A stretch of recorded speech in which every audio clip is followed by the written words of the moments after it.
All right. I'm gonna actually. What I do is I intro on my own time and outro on my own time. So don't worry about that. Okay. First question: when were you diagnosed with type 1 diabetes? I was diagnosed 4 years ago in January. January. Okay, great. And your current obstacle right now with diabetes, your biggest one. If you had a name, pin it down to one. My current obstacle with type 1 diabetes.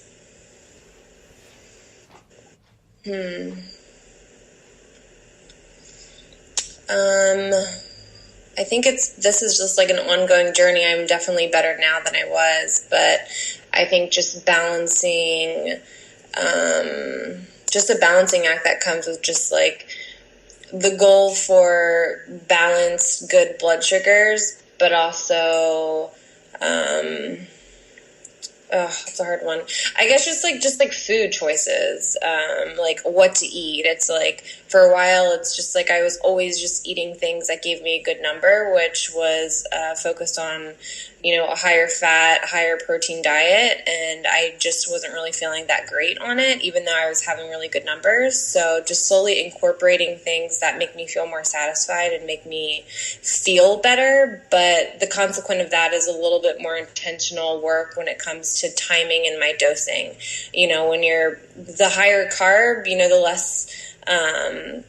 the less control that you have, just because timing is really important with insulin, and there's just no exact science behind it. So I think just still that the fine tuning of diet, serving my body with what I feel best with, but also striving for balanced blood sugars. I get you. So just kind of like the whole, you know, involving more fiber, different kind of carbs make you feel a certain way after a meal versus like, okay, my blood sugar needs to be below this range, but I won't feel as good for my workout, or I won't feel as great having this other meal. But it's just like, the hard part is like trying to dose for it or pre-bolus for it. Yeah, I just like this, and I think we all feel this way. It's just, sometimes you can see a food and that food can start to look bad in our eyes because we know the risk of a high blood sugar is likely. Like grapes, for example. Like I love grapes. I didn't touch grapes for like many, many months, just because like I saw them as like something like bad because, they are higher glycemic. But the reality is like over limiting myself for so long has led to binge eating, which we've, chatted about before, and just like feeling extremely limited by having this disease. And I think ultimately like the disease, naturally is going to be limiting just because, we don't have a working pancreas. But I think with a little extra work and, mindfulness and just kind of like being aware of what we're intaking and, being careful with our dosing, we actually can eat more than some of us give ourselves the allowance to eat. Right, I get you. Give me a second. I'm trying to think of something what you just said. I don't want to forget it. And, okay, my thought will come back later. My third question is, I want to consider you a low carb kind of person, right? I can like kind of name. I don't want to put you under one name, but you're lower carb. Your intention is that as in terms of a diet. I want them to hear what is your best, not takeaway, I guess, best positive of a low carb diet and the worst part of a low carb diet. Okay. The top two. The best positive of a low carb diet is lower carb translates to less needed insulin, which translates to less variability in your blood sugars. The higher carb that you eat, the more insulin that you're going to need to dose for, and the more risk involved for, a high or low. Counting for 15 carbs for a meal, the accuracy for dosing for that is a lot closer to what it actually is compared to, say, you're eating 70 carbs at a meal. If you're off a little bit for the 7 carbs, the likelihood of having a high or low is a lot more increased. So ultimately, simply put, low carb is better control just because you're working with lower numbers. So ultimately, less variability, less highs and lows, and better control. Right. And then what was the second question? Second question is the worst part about having a low carb diet. The worst part of the low carb diet is generally if you're eating lower carb, and obviously low carb comes in many different colors, I feel. There's extreme low carb, which is keto focused, and greatly focused on protein, which are like animal meats and more fatty foods. And the reality is, diabetes is an inflammatory condition. So generally there is some sort of underlying inflammation within the body. So when you're eating foods that are linked to inflammation, which in that, box of, low carb, like high fat, I guess, meal planning system is you're eating and focusing on foods that can cause more stress to your body and make you not really feel the best. Right. So sometimes even though it gives you better numbers, it doesn't necessarily mean that it's better for your overall health and how you're feeling mentally and physically. Right. So it's more than just, low carb, good numbers. It has to be, good eating and good numbers, so it's just like finding that balance, which is hard and it takes a lot of work. Right.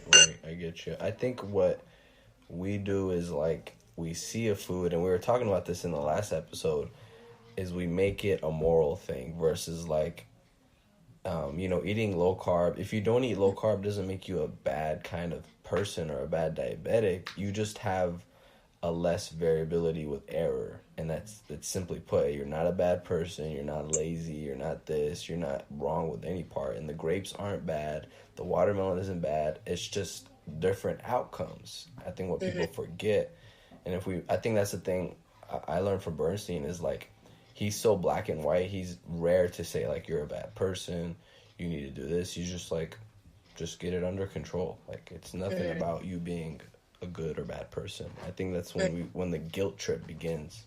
Yeah, definitely. Well, I think just because we know, like, when our blood sugars are out of control, reality is that is bad for our health. That's bad for our bodies on a cellular level. It's bad for our eyes. It's bad for our muscles. It's bad for our energy. It just causes severe stress on the body. So ultimately, like, out of control blood sugars, again, you don't want to use the word bad, but it is technically like, high risk range, for your body that, increases the risk for, further disease on the body. So I think it just puts a lot of stress on us. And naturally when, for those of us who are wanting to follow, the strict regimen to support our blood sugars the best we can, it starts to kind of blur into this, mindset of, if I'm not following this and if I'm not, getting these numbers, then I'm not being good and that I'm just like failing essentially. But that's not the case, Yeah, totally agree.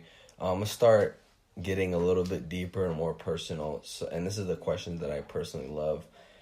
I don't know if you ever remember a point where you were just like, you got to this breaking point where you're like, I'm so tired of this. I want to control my blood sugar. I want to eat healthier. I want better control. When was that? Was there a breaking point?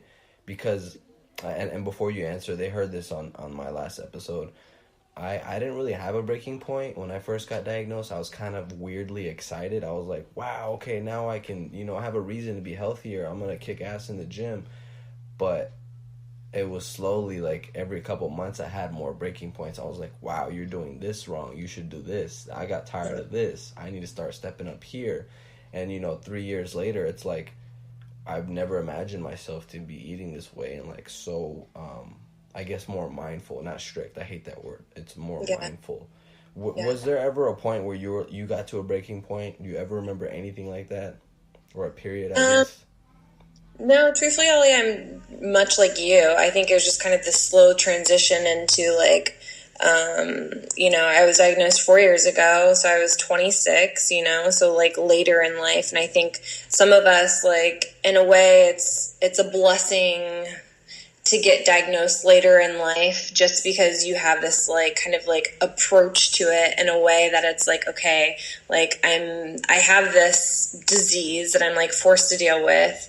And, like being at an older, I guess in a way, like more wiser place in your life, you kind of have to approach it onto this like, okay, this like you're in problem solve mode. You know what I mean? Like, how do I continue living my life that I've lived for the past like 26 years the best that I can, while also like managing this disease? And like I'm naturally like a researcher. I love learning things.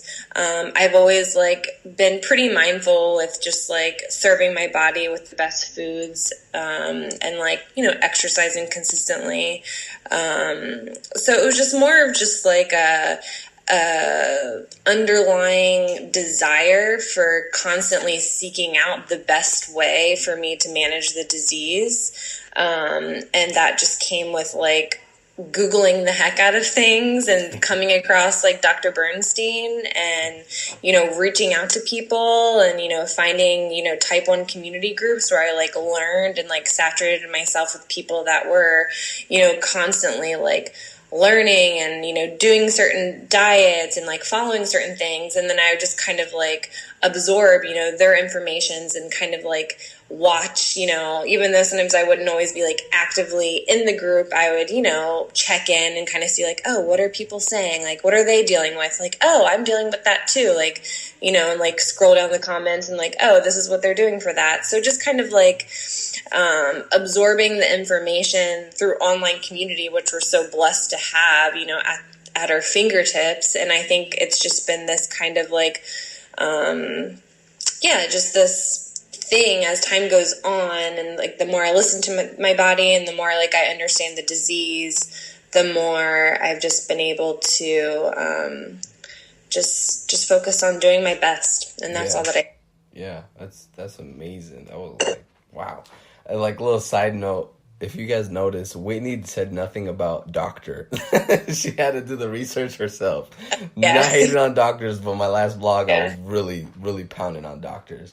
I want to like, I'm gonna navigate a little more questions. I'm not looking at the paper anymore. I'm kind of like going off the hip.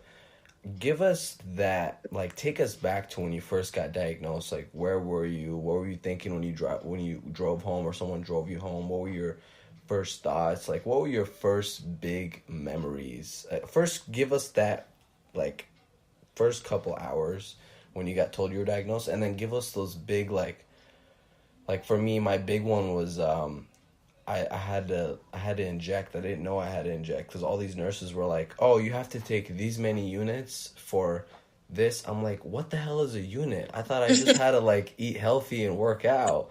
I literally I saw syringes and I was like, what? I'm taking injections? I thought I was cured in 2 months. I literally was that stupid. Like, I didn't know what was going on.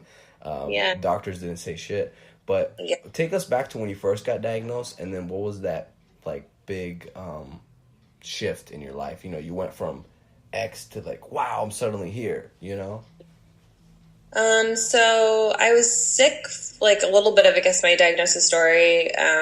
Quick, I guess, summary was I was sick for, I'd say like almost like 2 months, lost weight. I wasn't feeling my best, just like really tired.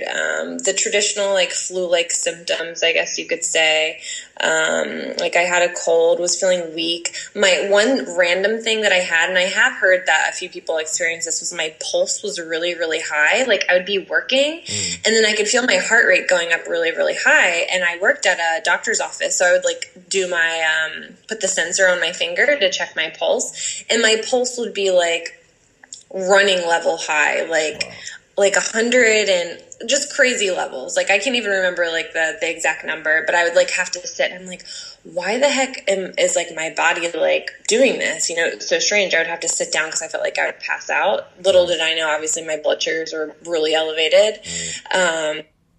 And then so there was like little things that like I've always been in tune with my body, and I knew something was off, but I just still couldn't figure it out. It's like I'm still functioning and like fine, and there isn't no like huge thing that I'm like facing, but I'm just not feeling well, you know? Right. And then what happened? So I was actually in DC with Derek. It was like we were celebrating our anniversary, and it was we were like walking around to like different museums, and I would be super thirsty, so like I kept on having to stop in to like different like little like, you know, like Panera Bread. I'm like, let me run in and get like a juice, of course. Like I'm like, I need something, you know. Yes. So I'm like just drinking like obviously the highest sugar thing because it just like tasted so good and like refreshing. I think it was like this like crazy like limeade. I remember just tasting so good. I'm like sitting on the car, like my pulse is high, and I'm so tired and like so sick, and I'm just like making myself sicker. Little did I know, and like drinking this whole drink like 64 ounces. And then I'm, babe, I don't think I can make it. Like, I'm really struggling. And I was like, you have no idea. So, like, he's like, well, we're almost there. And I'm like, okay. So, like, we finally, like, and it's literally, like, 5 blocks away, like, barely that far. And I'm getting into the museum, and, like, I'm like, I'm just going to sit here. I go back into the place, get a refill, and I'm going, and then we go to the museum, and I'm, like, sitting there. And I told him that night, I'm like, I really feel like I need to go to the hospital. But like, you know, who wants to go to the hospital? It's like, I'm like looking at myself, like I look fine, but I'm just not feeling, you know, and like who wants to sit in the emergency room and just like wait? And it's just like, we were like celebrating our anniversary. So I put it off. I'm like, you know what? I'm just going to give it another day or two. Yeah. So long story short, the next day we end up going to like nighttime something, and then they you know, they didn't take my blood or anything, but they did like an x-ray of my chest because I had like been coughing a lot. So they put me on medicine. I think it was like an antibiotic for like bronchitis, and then I was also going to my OBGYN just because when your blood sugars are so high. I mean, this is like more of like a woman thing, but it just throws everything out of balance. You know what I mean? So thankfully my OB just called in like a full panel of just like blood work, just because I still wasn't feeling well. She knew I was just like was sick. She was like, let's just do a full panel for you. And then 2 days later I woke up to like 8 missed calls. It was like 8 o'clock in the morning, like 8 missed calls and all these voicemails from doctors telling me to go to the emergency room. And I'm like, this is intense. Like, wow. I'm, again, like, just like, I know I haven't been feeling that well, but like the emergency room, like, this is weird. I don't even like remember what I thought other than just being really confused, you know? Yeah. And then I ended up going to the hospital, and, you know, the nurses were, you know, asking me about my insulin and like, why haven't I checked my blood sugars? Because my blood sugars are so high. And I'm like, I don't have insulin. This is like all new to me. You know, I don't know like what you're asking. Like they were just as confused, you know, which made me more confused. And then I was, you know, admitted to the hospital. I ended up having to go back to the hospital twice, but they diagnosed me with type 2 diabetes. Oh, wow. Sent me home with type 2 diabetes, like a pamphlet and like information. And then my mom ended up telling me to like, you know, just like wait, you know, just like because I had an endocrinologist appointment the next day anyways. So she told me to wait, and I didn't start taking the medication for type 2 or anything. But yeah, I think I was in the hospital for a total of like 3 days or something, and ended up having to go back. It's a little bit of a blur, but the biggest thing was just denial, thinking that like I had something underlying in my body that was causing this. You know, when the nurse was coming in, like, you know, giving me the injection in my stomach, like I didn't even really know what that meant, other than like, I guess you need to do that because like whatever's happening, like, that's what you have to do. But I would never thought that, like, I had to do that. And then when I went to the endocrinologist the next day, you know, they did the test to see, you know, the difference between, I'm blanking on the exact test, what it's called. But yeah, exactly. So that's when she says it's confirmed you have type 1 diabetes. And I was just like, well, I'm not really too sure what that means, but okay. She had like a little like pack and like took out the test strips and like showed me like how to check my blood sugars. And I was just like staring, just kind of like in shock, like, okay. And then she showed me like same thing that you said, like the pen and the insulin and stuff like that. I'm just like, okay. But still in the back of my head, I'm like, this isn't forever. Like, I'm going to figure this out. Like, I'm a problem. Yeah, that's right. They're dealing with here. Yeah, right. I'm going to figure this out. So I remember leaving there. Derek wasn't with me, but my mom took me to that doctor's appointment, and I just remember crying out in the car. Crying, obviously, because I had a diagnosis, but also just because I was like, what the heck is this? You know, like, I can't believe this is forever. And I was still in denial, and even when I finally went back to work, you know, I worked in the medical environment, and they're like, you're going to do great. Like, you know, they were talking about like a pump and like, you should do this and this. I'm like, no, like, I'm good. Like, I'm going to figure this out. This isn't forever. Like, you know, just like still in denial for like weeks and stuff. And I even had like a short little bit where I was like looking into this like Ayurvedic, like go away. It's like thousands of dollars. I was like telling Derek, I was like, I have to go to this. Like, if I do this, like, I'm going to get better. It's just like, I just need some massage. I need to de-stress. And then I'll be good, you know? Yeah. Because you can find so much on the internet, you know? And, yeah, that was that. That was my diagnosis story. And I remember kind of taking it, like, apart from just, like, the initial shock of it, it was just more of just, like, researching the heck out of, like, what it was and, like, how to deal with it. And it was just, like I shared earlier, just this day by day, small incremental, like, really just, like, mental doses of, like, okay, like, how do I account for carbs? And it was so funny. I pulled up emails like from when I was first diagnosed with my endocrinologist. This was like 4 years ago. Cause I'm like, what was my dosing back then? You know? And I'm like, I was looking at my questions. I'm like, wow, like I was really smart. Like the questions that I was like asking her, despite me not even knowing like what this disease was, you know, I'm like, I really did a lot of work to ask these questions, you know, things that I would never even thought of asking, you know, or like you initially being diagnosed. So that was like, I think just like off the bat, I just like knew like, if this is my forever, then I really need to understand this disease and the ins and out of it, because like I felt a little alone, because my endocrinologist, you know, gave me my dosing and, you know, said I can eat whatever I want. And that was it. And then I kind of learned the hard way of like, you know, when I was like emailing my endocrinologist, like, hey, this is my number at this time. Like, you know, based on this, like, what do you think about this dinner? And like, based on this number, what do you think about this number?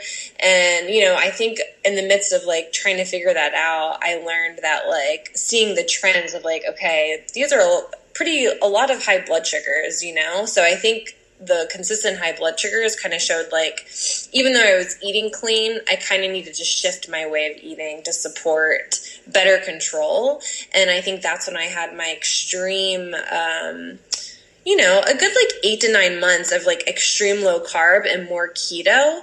And it really helped me understand and how to master my insulin better and feeling and understanding my body, because even though I'm not high carb, obviously, by any means, but I'm higher carb than what I was. But I don't think I would have mastered higher carb than the keto version if I didn't have that 9 months of like really understanding low carb. Does that make sense? I get you. Yeah, that makes sense. It's like if you can master low carb, I think in a way, almost everyone should start out with low carb because you really understand the dosing and like how your body's, responding, because if you're always eating really high carb and always dosing such large amounts, there's just so much movement and so much room for error and you don't even know really what went wrong, Yeah. versus like, if you really can focus on, even if it's just like a good, like 30 days of like do low carb, like, understand your body and understand like how, and then slowly start upping your carbs if that's what's best for you,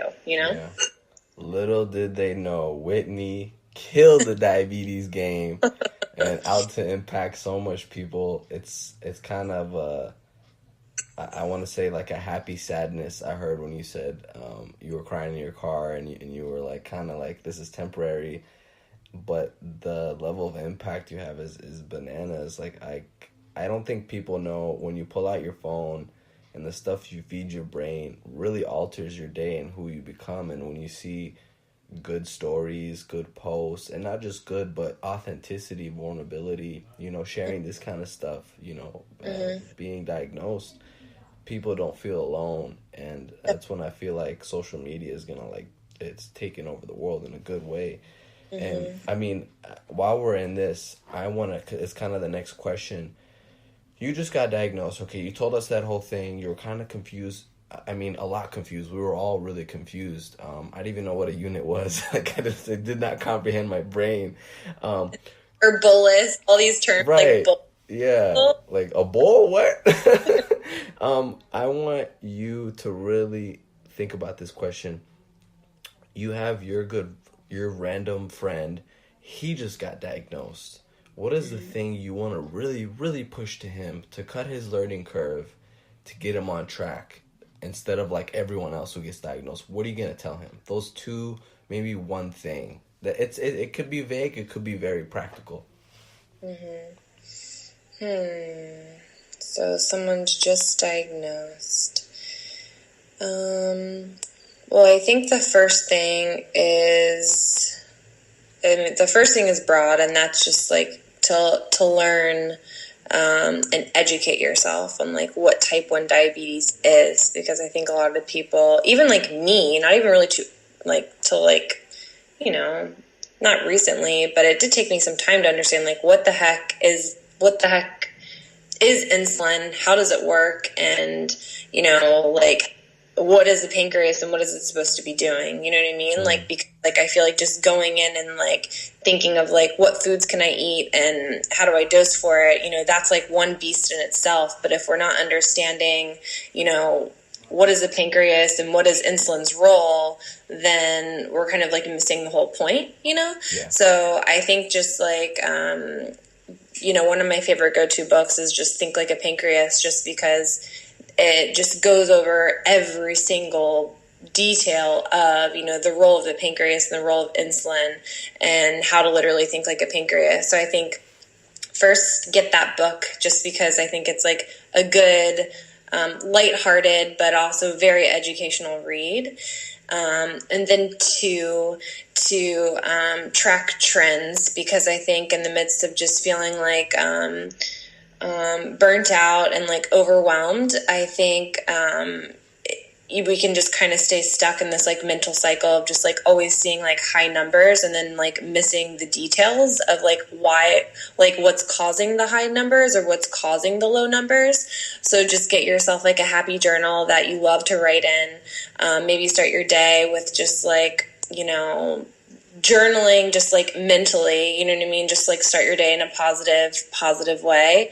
But also using that journal to log trends with your blood sugars, because if you're always seeing, highs in the mornings, and that's where maybe you can see like a note to yourself of like, hey, like, let's try to like seek out some other alternative breakfast, or let's seek an alternative lunch or dinner or snack, because I'm always seeing this high, or I'm always suffering in this low and always correcting, and it's such a simple thing, but I think even for me, I struggle with like writing these things down, and I'm like, oh yeah, like this always does this, you know what I mean? Like, so I think like kind of helping to avoid the consistent highs and the consistent lows, is just to kind of get an awareness of what you're doing on the day to day, which I think we can tend to like just kind of forget because life is busy, life is stressful. We have, work to deal with, we have relationships to deal with, we have our own separate thing going on apart from diabetes. So I think just having a little notebook journal is really, really important. Yeah, that's huge. I think a lot of people are really going to get a lot of value from that, because it's like when you first diagnose, there's so much like just so much information. There's BS, there's not BS, there's like, and that's the thing. If I were to give someone the same thing, is my advice would be so vague, but it's true. And I remember when I don't know if you ever heard of Ty Lopez, but a long time ago I joined his program, and I'll never forget the thing he taught in his program was, if you want something, you have to follow that person that you look up to and do everything that they tell you and listen to them like you know nothing. So the most, not humble, but humility. And that's what I did. Like I looked to someone, and it wasn't Bernstein always. At the beginning, maybe it was Gary Shiner or Jason Poston, or like just people that had type 1, and I would try to seek them. I would watch them carefully and almost stalk them. I was like, what do they do? How do they talk? How do they deal with this? Like every single little thing. And that's what I'll tell. Like, you got to be obsessed. And diabetes is no different than any other life principle. Patience, hard work, learning, blah, blah, blah. Like, it's all the same stuff. So that's something that we're both kind of on the same page with. And I want to be respectful of your time. Before we end off, I just want to say, seriously, thank you. It means a lot for what you do, and like the effort you put in to your content, responding to people. It really, really means a lot. And I think people forget the impact they make when they respond to that person or make a story. Like, it goes a long way. And type 1 diabetes, like, if you were to ask, why is Whitney so motivated? Why is Ali so motivated? Because diabetes sucks. And we just want to make this journey with it a little better. So I just want to acknowledge you. Thank you so much for what you do. It means a lot. Thank you, Ali. I appreciate it. And I think what you're doing is amazing. I think like anybody that's really sharing their story, whether it's like very infrequently in a post here and there, just showing a high number or showing a low number, or, us who, or you who post very consistently and I post semi-consistently. It's just, I think it's all about the storytelling. And I think, people relate to stories, and ultimately, like, being a part of each other's story is what kind of gives me hope at the end of the day, and gives me encouragement when I'm feeling like burnt out and annoyed and tired from dealing with this disease. It's like such a comfort, like you said, like to seek out and find somebody that you really respect, managing something that is your dream to manage, and some people feel out of control, and some people might feel like they're doing good. Some people might feel like they're not doing their best. But I think ultimately, like, coming together and even just chatting with you like this, it's refreshing, and it's a great way to end my day, to like chat with a fellow type 1 diabetic who has the same goals and mindset. And ultimately that's just doing our best and finding that balance, and mindfully eating and mindfully dosing, and just like learning from each other. So right. And I'm gonna end off by plugging for you, because I know to find Whitney, guys, go on Instagram, Happy Pancreas. Okay, it's Happy HAPPY Pancreas PAN. PAN, yes, CREAS. Okay, that's where you find Whitney. I'm going to end off with a diabetes joke, because we just want to laugh a little bit. And I read this in a book, and I hope I don't butcher it. So a doctor was teaching a newly diabetic on how to inject insulin. And the doctor was like, all right, so here's an orange. I'm going to show you how to inject. And I want you to grab the syringe and just shoot it right in and press it. So the doctor showed him, and then the patient tried it. He's like, oh, so I just inject in the orange. He's like, yeah. So ejecting the orange, way to go. Comes back the next week with extreme high blood sugar. He's like, doctor, I don't know what's going on. I did everything you told me. I injected it in the orange, and my blood sugar's still high. All right, guys. Thank you so much for listening. I'll see you soon. Peace out.